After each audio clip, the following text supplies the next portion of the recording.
Yung sili nyo, gawin nating dynamite balls ito. O di ba? Itsura pa lang kakaiba na. Yung giniling at sili, nasa loob niya. Kaya naman, titikman ko muna to.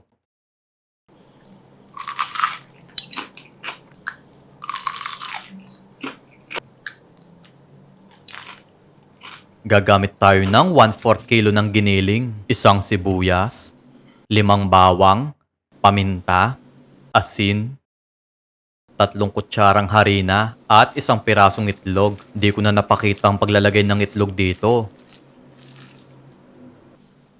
So, ititira ko yung sa bandang tangkay ng sili. And then, hihiwain ko to ng maliliit.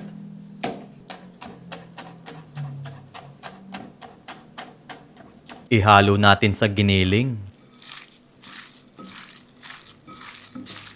Tapos, bilugin natin.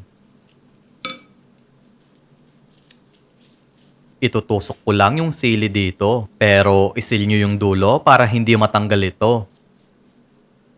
Yung mga non-stick pan, silicone utensils at yung chopping board na ginagamit ko, nasa comment section kung saan ko nabili ang mga ito. Gagamit tayo ng molo wrapper. Pero pwede din kang gumamit ng lumpia wrapper. Hihiwain ko lang ng medyo manipis.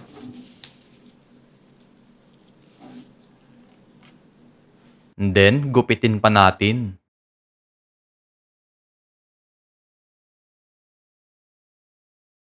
Balutan natin ng itlog yung dynamite balls.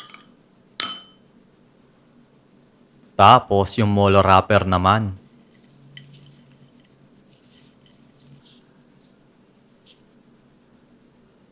Medyo deep fry ang gagawin natin dito. Nakalitaw yung bandang tangkay nito.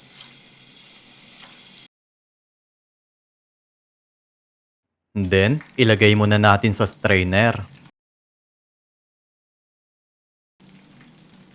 Ketchup mayo lang ang sausawan na gagawin ko. So, mag-plating na tayo. O, di ba? Ang ganda ng itsura. Kaya kung gusto mo pang makapanood ng mga recipe na tulad nito, mag-follow lang kayo kay Lokong Kusinero para ma-update kayo sa mga susunod na video.